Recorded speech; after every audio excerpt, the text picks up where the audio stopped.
কি অবস্থা আল্লাহ।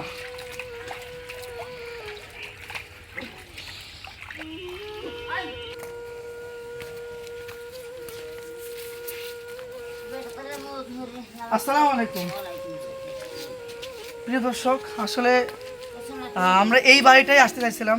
অনেক কষ্টের পর, অনেক পানি, অনেক কাদার মধ্যেই এই বাড়িতে আসলাম।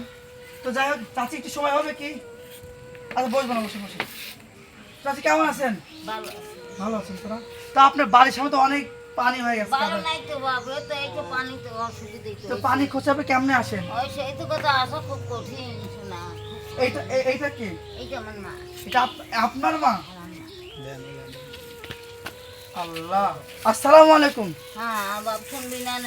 কথা বলতে পারে না অনেক। আসসালামু আলাইকুম। দেখ চাচি, কত বয়স ওনার?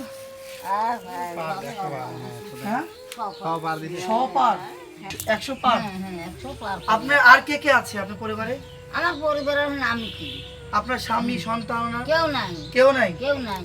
আপনি নিজে তো অনেক বয়স্ক মানুষ, আপনার মাকে কিভাবে দেখেন? না চাচি বসেন, আপনি বসেন, বসেন। না না না চাচি বসেন।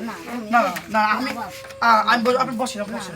আমি বলছি চাচি বসেন। না না বসবো না।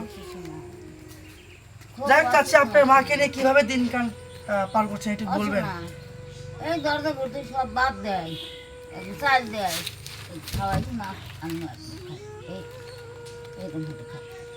আবার বাইরে চাল মেল দেয়, বাইরে দেয় না, মানে গ্রামে যারা আছে তারা একটু দেয়।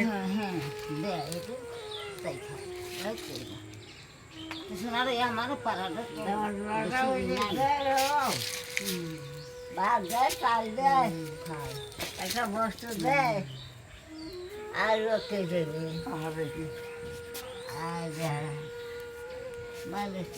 আল্লাহ রে সুবহানাল্লাহ।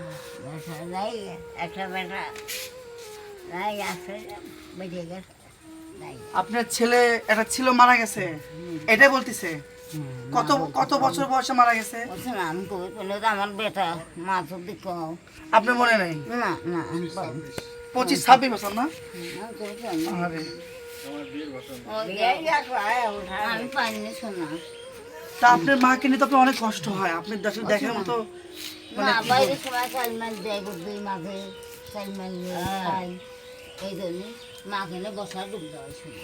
আরে আপনি নিজেই অনেক বয়স্ক মানুষ।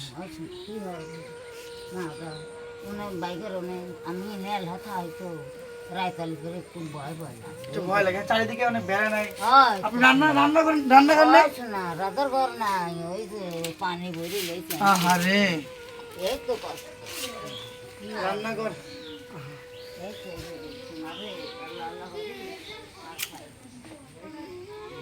খুব কষ্ট। এই গল্পটা সরকার এই ঘরটা কি সরকার দিয়েছে? দিছে দিবে তাইতে পাকা বাইরে যাওয়া, তার সেটাও দিল না, মানে এই মুহূর্তে আপনার ইনকাম সোর্স বলতে বা পরিবার কেউ নাই, এমন কোনো কামাকাজি নাই? গ্রামবাসী অথবা কেউ যদি কোনো সহযোগিতা করে সেটা নিয়ে আপনি চলেন? খুব কষ্ট, কি করবো শোনা। আচ্ছা, অসুস্থ হলে ডাক্তার ট্রিটমেন্ট বা কেউ কোনো ইচ্ছে পান, সহযোগিতা পান? শোনা না, এটা আর পাইনি শোনা, দেয় না। কি বলবো, মানে এই পরিবারটা কি অবস্থা যে আছে আপনারা দেখতেই পারলেন। তো আমি চাইবো যে সবাই এই পরিবারটার পাশে দাঁড়ান। আমি এটাই চাইবো যে অনেক প্রবাসীতে দেশে বাইরে যারা আমার প্রবাসী অনেক ভাই বা দেশে যারা আছেন, সবার কাছে একটা কথা বলবো, এই বৃদ্ধ মাকে কি অবস্থায় দিন পার করছে কি বলবো, আপনারা দেখতেই পেলেন। তার বাড়ির রাস্তাটা আসা যায় না, আসলে পানি। আমি কিভাবে আসলাম অবশ্যই দেখতে পেয়েছেন। তো যাই হোক, তো চাচি যাই হোক, আপনাকে যদি আমি কিছু দেই এই মুহূর্তে আপনি নেবেন?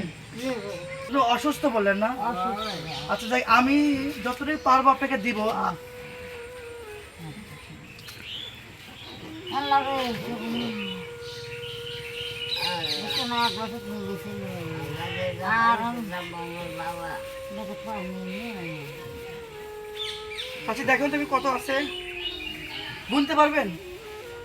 পারবো না, শুধু গুনে দেখুন তো কত আছে। হ্যাঁ এটাই তো হবে তো বাজান। আমার যদি সামর্থ্য থাকতো আমি আপনাকে আরো দিতাম ইনশাল্লাহ।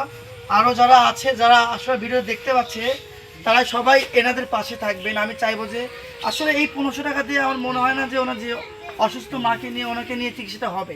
আমি যতটুকু পেরেছি বা দেওয়ার চেষ্টা করছি। সবাই আসলে এনাদের পাশে থাকবেন। আসলে আপনারা সবাই যদি সামান্য কিছু করে দেন, হয়তো এই মানে বৃদ্ধ মাকে নিয়ে এনেও একজন বৃদ্ধ, তার যার স্বামী নেই, সন্তান নেই, কেউ নেই জগতে এখন, কেউ নেই। তো মাকে নিয়ে এক মুঠ যাই করে খাইতে পারবে। আপনি সবাই পাশে থাকবেন। স্ক্রিনে আমাদের নাম্বার আছে, আপনারা সবাই আমাদের সাথে যোগাযোগ করবেন। হোয়াটসঅ্যাপ বা ইমোতে বা টেলিগ্রামে সবাই আমাদের সাথে যোগাযোগ করতে পারবেন। তো যাই চাচ্ছি আজকে বেশি দেরি করবো না, আপনি এই টাকাটা নিয়ে একটু চিকিৎসা করবেন। হ্যাঁ আমরা আবার আসার চেষ্টা করবো, আপনি যতটুকু পারবো আসবেন। থাকেন আর দোয়া আমার জন্য দোয়া করবেন।